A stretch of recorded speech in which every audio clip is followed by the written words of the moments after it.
On this episode of The View from Jamestown, we talk about what's happening with supply and demand, some potential supply issues out of Asia for the summertime, and the guys' first trip to India coming up here next week for the APIC.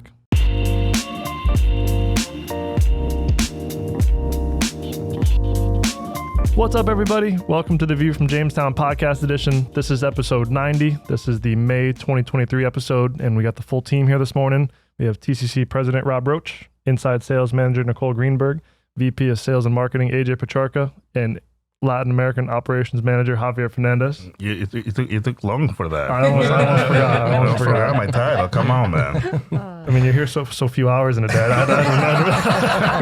Easy to forget. Got a lot of TCC logos going on today. I'm always proud. Got the TCC logos. Didn't even have to Robb's doubled up over there. Wow, look at that. Yeah, love it. I like the combo, yeah.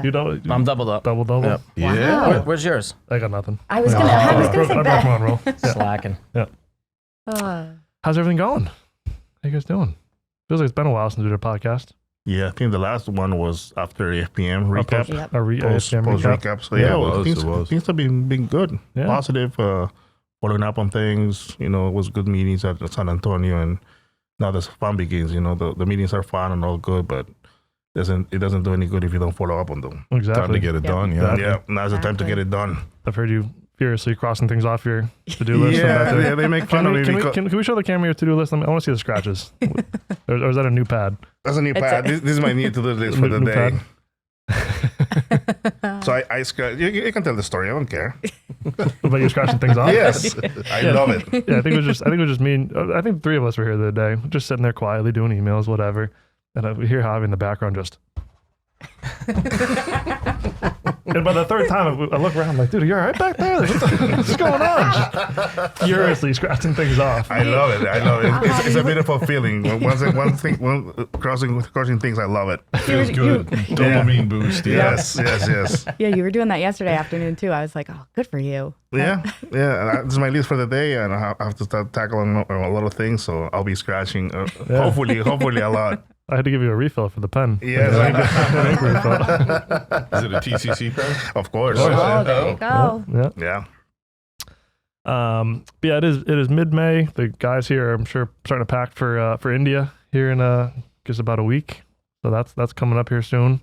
But yeah, I guess we're kind of right in the middle of Q2. Javi, I think you had a good summary for how things are going these days. Yeah. What was your summary just before?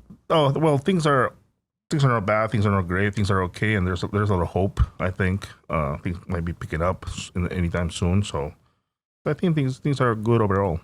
Yeah, it seems like that's kind of been the summary. Is that kind of post AFPM? I think stuff picked up a little bit after AFPM. It felt busier. Picked up. We had AJ. Don't you agree? We had like a busy last 3 weeks, busy month. Yeah, kind of surprisingly busy. A lot of people at AFPM were a little not doom and gloom, but down. I think. Yeah. I think as we mentioned last time, but it was kind of a welcome surprise to be a little busier than we expected, and it hasn't really let up much yet. Yeah.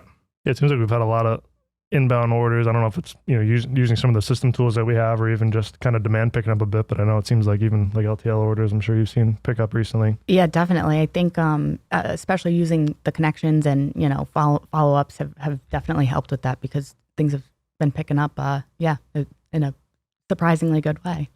I don't know. I want to keep the optimism rolling, but I spoke to a producer friend of mine, and he described the AFPM as people keeping their game face on, and that things were much worse than. I mean, we're not a producer, we're a distributor. We don't have to take a sale if we don't want to. These guys are been sold out for 5+ years, so there's, they've been sitting in a very favorable position of, catching orders, as I say, not pitching. And so now they're back to pitching, and it's very difficult to compete against some of the very, very low numbers from Asia in the US right now. So, which we're seeing, but Javi, we're, probably 75% distributor, 25% trader. Javi's more in the trader seat, and he's doing very well with that position. So, and position from Europe, frankly, and anywhere else in the U.S. I mean, in the world other than the U.S. So yeah, we're lucky we're diverse in what we sell and do, because I do I do think that there is some optimism in the last few weeks, and you guys did a great job at AFPM and following up on that, and the sales team is really being very aggressive right now, so I'm very happy about that. Yeah, it's definitely been a bit of a mix. Javi, how you see things in Latin America? I know you guys were just down in Mexico visiting customers and suppliers, and how's things down there with contacts? Very good. We had a few plant visits. It was very good to see we're gonna have more. That's my new thing, plant visits. I wanna get more technical on my sales. So I think that's a good way to learn. Javi the chemist. And it's been good. Things are picking up. The orders are coming in, and the inquiries are still coming in. A lot of inbound, but a lot of follow-ups, a lot of cold calling. Just the sales 101. Pretty much. Yep. You recently brought your boss AJ Petrarca to Mexico as well. He had a really pleasant experience, I think. Yeah, it was great. They seem, Mexico in general seems busy, right? They don't seem like they're slowing down much at all. No, there's plants building, plants everywhere. Airbus, Bombardier, Boeing, aerospace, it's picking up. I mean, automotive is a mature industry in Mexico, but the aerospace is kind of new, and that's booming. Yeah. Yeah, it was kind of amazing. We fly into little Querétaro intercontinental airport. It's about the size of this room, but right outside of the airport, there's monster Airbus factory and monster Boeing. All these huge factories. Right, there's a lot of activity down there. It's pretty awesome to see. Yeah, a huge auto industry in Querétaro as well. So we should be good. Yeah, I know we've been tracking, I guess, the last couple of weeks now, a couple of potential supply issues which may impact oxo alcohols and plasticizers and things like that. I know there was that, I guess, fire at the Shell Texas plant, and then also some Luxy issues in China as well, with a large oxo producer in China. So some things that may not have an impact today or tomorrow or next week, but come July, August, maybe tighten things up a little bit. I think so, yeah. I mean, the Shell Deer Park thing was, I think they're back up and running now, and is that confirmed? So that was a temporary outage. Yep. Probably has some impact on propylene availability. And then, right now, oxos are so long in Asia because there's just that lack of downstream demand for plasticizer and the oxos themselves. So I don't think it's going to have an impact. We actually, I take that back. We saw an impact. It's unavailable now. Some plasticizers unavailable from Korea, for example. But with the tempered demand in Asia, it's going to take the demand picking up, to really have an impact on what we're seeing as massive arbitrage from Asia right now. But everybody's really realizing they got to compete with this head on, and they're doing that. So and that's Europe and US producers are really taking this on and doing a good job of it. So yeah. And obviously you never want to see plant explosions and people get hurt and all that. But on the supply and demand side, obviously the demand being off a bit and there being a lot of supply, especially coming out of Asia, may kind of put things back in balance a bit. So it'll be interesting to see how that all shakes out. Yeah, there's been a decade of tremendous investment in the chemical industry, and the growth that was expected just was certainly impacted by the pandemic. And good news is that we're out now officially. The WHO says we're out of the pandemic, which is great. I don't know how much what that means necessarily overall, except for that we don't have to, I guess, worry about it constantly or whatever. But I didn't really realize we were still in the pandemic. I know. I didn't I saw a guy. I was in a restaurant for a birthday last night. I saw a guy come in with a mask on, and I was just like, this really impacted people psychologically. Some people tremendously. And that's the only thing I could think, because I thought that guy's crazy. We're an outdoor restaurant. He's wearing a mask. It's like, I hope I'm not offending anybody out there that's wearing masks outside or in their car alone, but you really don't need it, but yeah. Did you guys notice concerns when you went to Mexico about masks? No. They've got bigger issues. They got bigger issues. That's what I figured. Real struggles. I'm going next week. I'm going next week, and I got the email from the travel agent lady, and it's like, here's all the steps, and it's like, oh, you may be asked to wear a mask in the van. I was surprised to see that, because I've traveled a lot, haven't seen that anywhere else. No. They leave the mask way before. Yeah. Because before it didn't make any sense, because you will fly a U.S. carrier, and there wasn't a mask, and then you land in Mexico and they say like you need your mask on. So you wear all the flight without a mask, and then for the airport you have to put your mask on. So it's just So they leave that way before. Yeah, it'd be interesting to see if lifting the pandemic makes a difference. I was surprised to see that we were still under a pandemic, but that'll be interesting to see. I know, so obviously it's early May, so we're really getting all the kind of Q1 reports from at least public large chemical companies and seeing a lot of the same trends. It seems like, volumes are down 8, 9, 10% year over year. Stuff's okay. Obviously in these financial reports, companies try not to showcase doom and gloom, I'm sure, but it seems like it's kind of what everyone's expected. Stuff's down 10-ish%, and there's optimism about the year. So it'll be interesting to see how stuff actually shakes out. But it's kind of interesting seeing these very different large chemical companies kind of all saying a lot of the same stuff, different kinds of businesses, different end uses. There's no free money anymore, so there's no M&A activity. Yep. People are having to focus on, internal improvements and things like that. As long as the interest rates stay high, you're not going to see that, massive amount of buying and selling of each other. So, yep.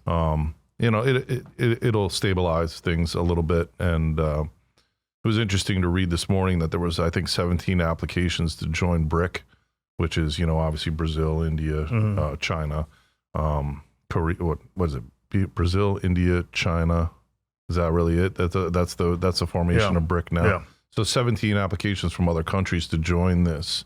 Very interesting, there's people are interested to get things going, and this is a new opportunity. So it was interesting to read about that. Yeah. And looking at freight stuff as well, obviously fuel surcharges have continued to come off as the year has gone on here. I think we started around 40%. We're sitting right around 31% now for May. So almost a 25% decrease on the surcharge side of things. Seems like truck availability has been good. I know we're doing a bunch of stuff recently with China, and seems like the ocean freight stuff's been pretty good, pretty consistent. So yeah, it popped a little bit a week ago, but then came back down again. So it's kind of back to pre-pandemic levels for the most part. Yeah. We're seeing even domestic line hauls coming down because a lot of truckers have a lot more capacity, so they're getting more aggressive and kind of battling with each other. Yeah, finally, it's about time. They were quick on the way up, but a little slower on the way down, which is to be expected. You think the same thing with some of your Latin American customers shipping stuff from Asia and Europe? I think availability is good. A lot more shipping lanes. Things are okay, and there's plenty of availability and good pricing from Asia to LatAm. Yep. We were talking to one of our big producing partners this week, and they're just waiting for some of their, I guess, tenders or quarterly contracts to expire because spot prices are coming down, but they're still maybe handicapped by some of those high freight prices. So they're optimistic about the second half of the year or Q3 once some of those existing freight prices come off to help with some pricing as well. They were in a bad position a year or two ago, but now they're in a better position a year or two ago. Now they're in a bad position. Because there is a lot more availability. It's also interesting. You said 31% fuel surcharge. It's what, 53% in Canada? Yeah, it's a lot higher, right? So it's why 53 or 55, much higher, in Canada. I don't get that. It's wild. And the line hauls are higher as well. So they're just getting I know. And the Canadian dollar is, much lower than the US dollar. So our dollar goes further there. So they're killing us up there. Maybe the way they tax their diesel, I guess. That's probably you're probably right. You're probably right. Yeah, it's sort of a quasi-European nation in a lot of ways. They speak French in Quebec, so for Christ's sakes. So that'll be some homework for Javi to figure out why fuel surcharges in Canada are higher. All right. Add that to your to-do to the list. list. I'd like a Page is pretty full right now. I'd like a full written report, 5 paragraphs by noon. All right, I'll work on it. You're running out of space there. So line haul's coming off. Obviously, I think demand being off is a big part of that. Crude oil has obviously come off a good bit. I was just looking back. It was this time last year it was about $110 a barrel. Today we're sitting right around 72. So we're coming into gas driving season, which likely will push gas prices up a bit. But big decrease from where we were sitting this time last year on what crude's doing and natural gas as well, for that matter. So it was interesting to see how big of a shift it's made. Speaking of prices coming down, I think inflation is still the most prevalent when you go out to dinner, or lunch. It's ridiculous what they charge now. Yeah. Yep. It's like $20 for a cheeseburger. Biden's got to do something about that. Like enough pressure on the chemical industry already. You start doing something about food. It's like something that impacts everyone. Fuel, I mean, come on. Well, that was one of my next bullet points is obviously the Fed increased, what was it, last week? And kind of made signs that hopefully that'd be the last increase. So maybe inflation's tamping a bit. I guess we'll see.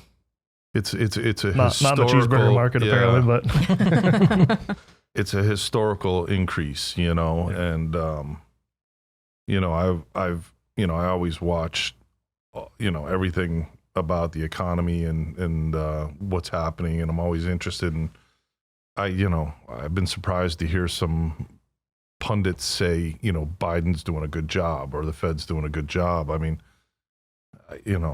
I don't know, like it's, we'll have to see. I think, hindsight's 20/20 at this point. Yep. But, we're seeing some optimistic things. I think the U.S. is, as I think Javi and AJ have mentioned in the past, we're after AFPM, even Nicole and you were saying that we're the shining beacon of the world, so we're doing something right. Everybody else is super slow still, but we're not. So, or not as slow. Yep. So we'll see, I don't know. I don't have any comments about it. I think, like I said, we've been in a recession since July of last year. Yep. And I think we're maybe starting to recover. That's my And I think it's interesting. You talk about inflation and recessions and all these kinds of things, and it all sounds like doom and gloom of the news. But then you see like the consumer spending reports, and people are still spending money. People are buying stuff and traveling. Airports are freaking packed. Just got back from Charlotte, and the place was bananas. Like people are flying. People, if we are in a recession and there is significant inflation, people are still spending money. Yeah, I mean, I was shocked just this weekend. It was, where the office is here it's a tourist area, and there's no parking, and in the downtown area, and Saturday and Sunday were pretty nice days, and it's only May. Really, it picks up in mid-June through August. It was bonkers. No. I mean, there were lines out the doors of all the restaurants. People, you're right. People are still spending money. They're actively spending money. The housing market still seems strong. I still see houses coming up by me that sell in 3 days, and it's crazy still. Crazy open houses and stuff. Is. So it is interesting. I think that might be in certain areas not true. Because I have heard that they're in the Midwest. A lot of construction folks in the Midwest are going to Florida to help with the Naples area and Sanibel and those areas that need recovery there. So they're getting some relief down there by having some labor come down from the Midwest and things where it slowed down a bit. But I mean, you would think 7, 8, even 9% interest rates on mortgages would have a bigger impact than it hasn't yet, at least as far as we've seen. Yep.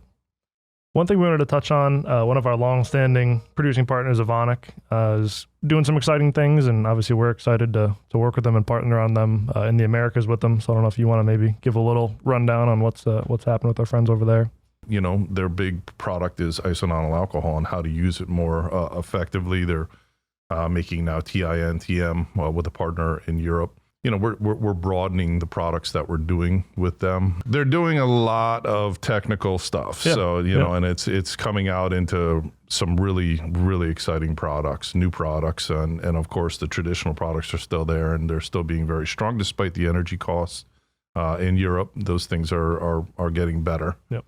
So, obviously DINP remains the biggest one, and then Elator CH, which is the DINP offset. The ITDA has been good. MTB has been good, and then the new products are coming out with them. Yeah, a lot of people are talking like DINP isn't even a Prop 65 isn't even a discussion point anymore. Label it, send it to California. Yep. We promote DINP as the best general purpose plasticizer available. Yep. People are trying to use DOTP and they're having problems or issues. The end product is not as good, but it's amazing to hear how often people are switching to DOTP just because it's got the T in front of the P. Yep. We're also expecting some regulatory news soon about DINP. They voluntarily, the High Phthalates panel voluntarily submitted DINP for review, and we're hoping to get some positive results as we have in the past, as we have with ECHA, the European Chemical the agency. They basically said that it's a good to go, other than the applications that we don't seek anyway, like toys and things like that. So, there's a lot going on there, definitely. Never mind your product, the Elator CH, which is a, people know it as, I think trademarked by BASF as DINP, but which is just the chemical name for it. So it's interesting that it's was even trademarked in the first place. But yeah, and that's a big product that can, it's a non-phthalate product, and it's used widely in plastisol applications, making fishing lures, etc. Yep. And great product. Yeah, it's interesting thinking about. I think I was reading something yesterday or today about like buzzwords and how big they are in different industries. Like in general pop culture, it was blockchain, and then it was metaverse, and then now it's AI, and these are all big topics and important things, but it's like there's sections of buzzwords, and it seems like with the chemical industry it was phthalates, and then now it's PFAS, yeah, which obviously are all important things. We want to make sure that these are all safe products and used in the correct applications and all that. I get it, but it's now, to a conference and they talked about PFAS for 8 hours and they didn't mention the word phthalate one time. So it's interesting how stuff kind of ebbs and flows, and you sort of not move on per se, but what's kind of the focus in different industries and in the news. Well, we want to keep this entertaining and not, boring and technical, but PFAS mainly comes from fire retardant foam, and you think about all the different fire departments across the country that have equipment that sprays foam. Yep. They got to work that equipment and make sure it works for when, in the event that a fire happens. So they go to the local baseball field and they shoot the foam all over the baseball field to make sure their equipment's working properly. And then it settles in and it goes into the groundwater, and then it contaminates wells. The good news is there's been some great research done.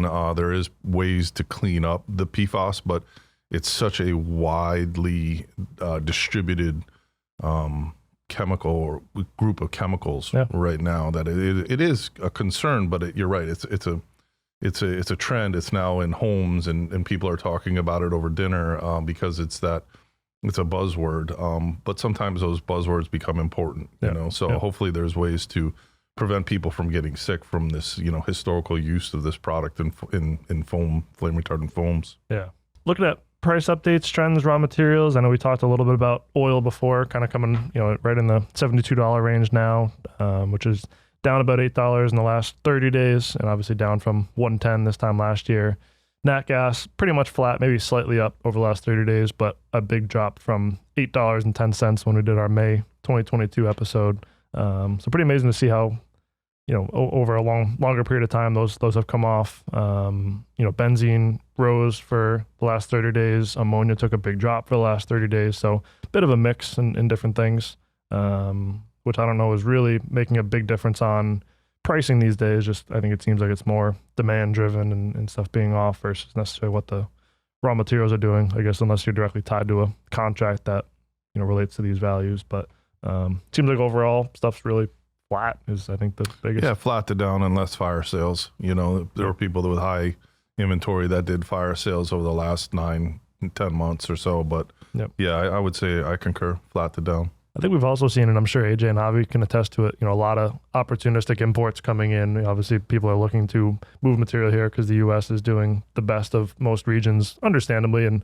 people are taking advantage of some of this cheap spot material, but it's not really dragging the market down too much, it seems like. People, especially domestic suppliers and people that have inventory are saying, okay, I understand you want to take advantage of some of this cheap opportunistic material, but, I think it seems like domestic stuff's staying a bit higher and kind of at the normal market prices. Yeah, that was a good recap. No, I think what we're running into is people still have high price inventories that they're just dumping at this point, and it's sometimes below market levels. So that kind of gives people the perception of where the price is, which isn't in reality. Yep. But a lot of people are kind of seeing through that kind of behavior. But that should start to dry up here pretty soon as people work through their high priced emergency stock. Yeah, especially with some of these importers or even kind of smaller shops that can be notoriously difficult to work with sometimes and things like that. You may get a 4-cent cheaper price, but it's, you're dealing with the customer service and all that aspects of it too. So let's talk about India. Yeah, looking forward to it. You guys both just did the same nervous little. So T-minus 5 days until you leave, 6 days. Something like that. We leave Monday. Yeah, Monday the 15th. Yeah, we have some good meetings set up. Really looking forward to. Neither Javi or I have been to Delhi in the past, so it's going to be an experience. But looking forward to meeting with our, Asia producing partners and friends over there. So it should be a good trip. It'd be tough to find a place in the world that one of or both of you have not been to. So that's interesting to check a new place off. Check this one off the list.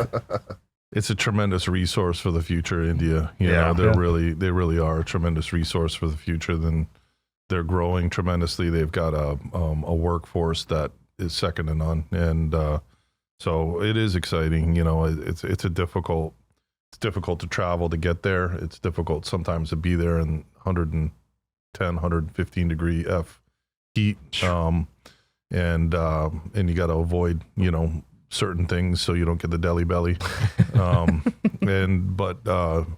No, I think it's really important that these guys are going and making the effort, and you know, seeing what happened at AFPM, it's going to be a robust attendance. They got some great meetings set up, and we're expecting some great results from that.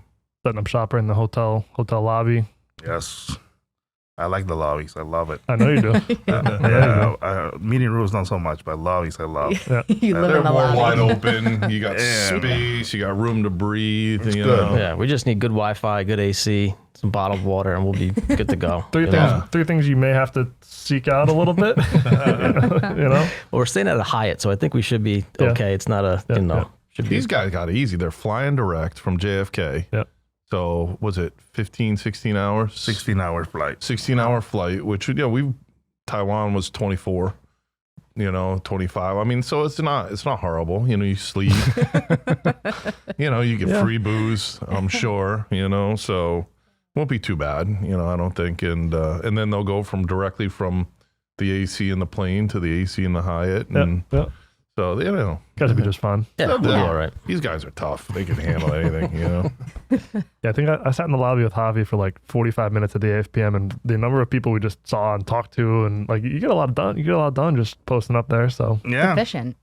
I like it. I like setting myself in the lobbies. yeah, I'm excited to hear back.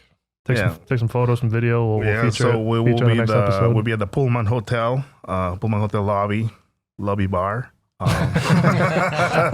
Specifically the bar. Yeah, but we'll be at the Pullman Hotel. Avoid the water, but the liquor's fine. Yeah, we'll be at straight up. The main hotel will be the Pullman Hotel in Delhi, so we'll be there. Look for us. We'll be there ready to meet. Looking forward to it. Looking forward to hearing about it. Yeah, Absolutely. should be good. All right, well, wrapping things up, some TCC news. We're excited about our annual national sales meeting coming up in about a week and a half right here in Connecticut.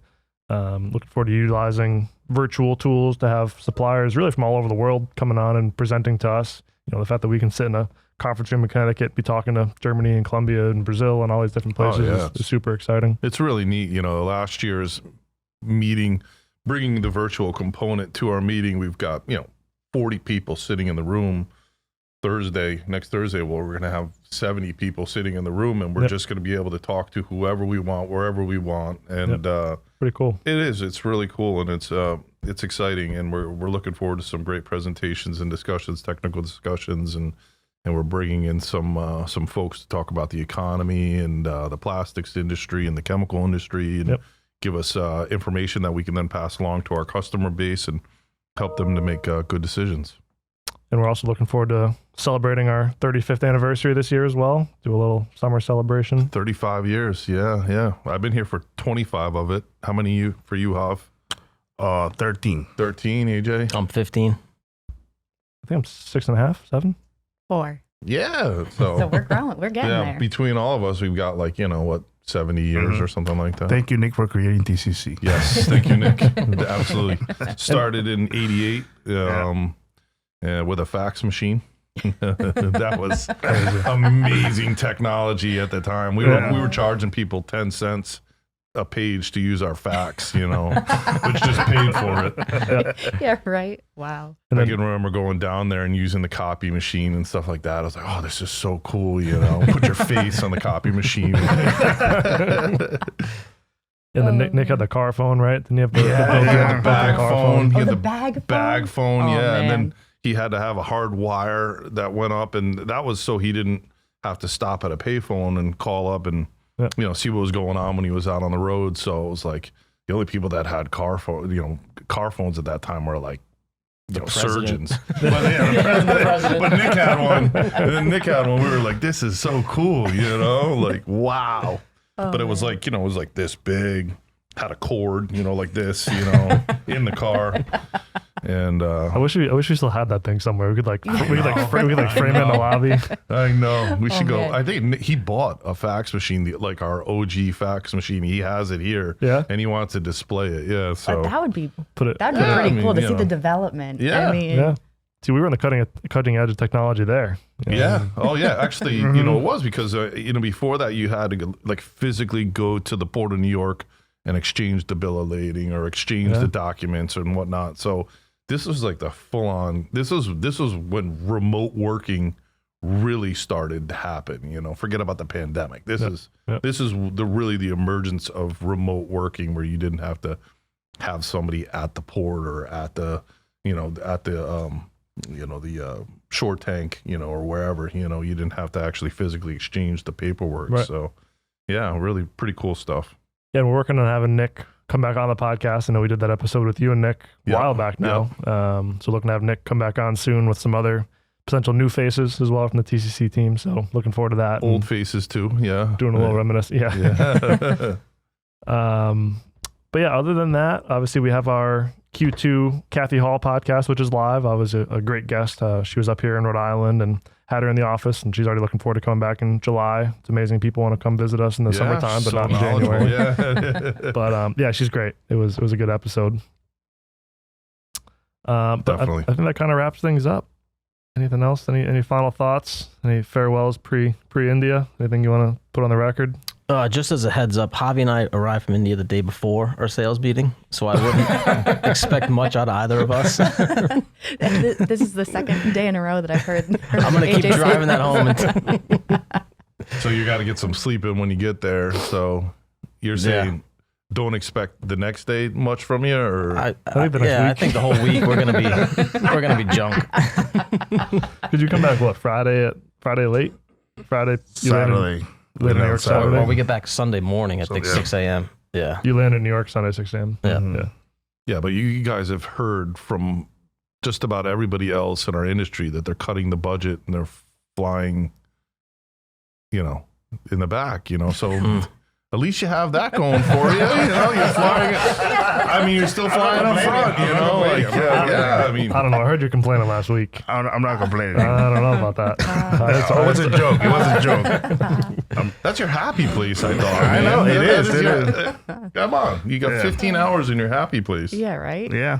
He's got an American first class seat in his living room. He sits down instead of a lazy boy. I think they have He's the been little trained. rooms that you go in or the something, they're The Like pods. the travel the pod. pods? Yeah, I think you're in a pod. Not Yeah. bad, It's a man. No, not bad. Pretty sweet way to travel. Yeah. That's for Yeah, sure. yeah. I mean, So long story short, you're not off the hook for the sales meeting. Well, I don't know how much the pod helps with jet lag, so Yeah. well, if you think it's going to be a problem, then it will be. But just go into it with the positive mindset. yeah.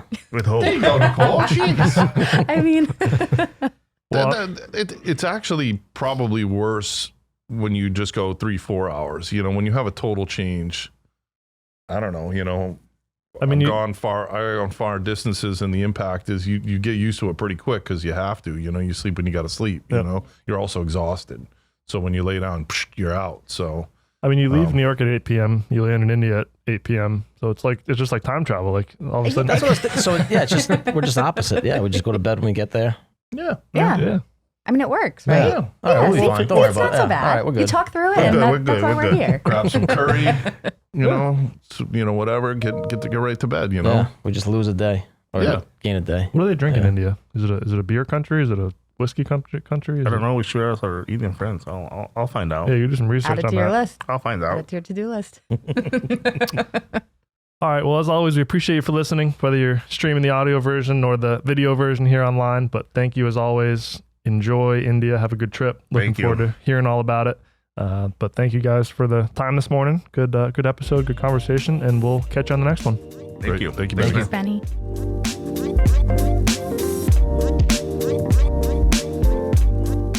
Thank you for streaming the View from Jamestown podcast edition. Like and subscribe for more.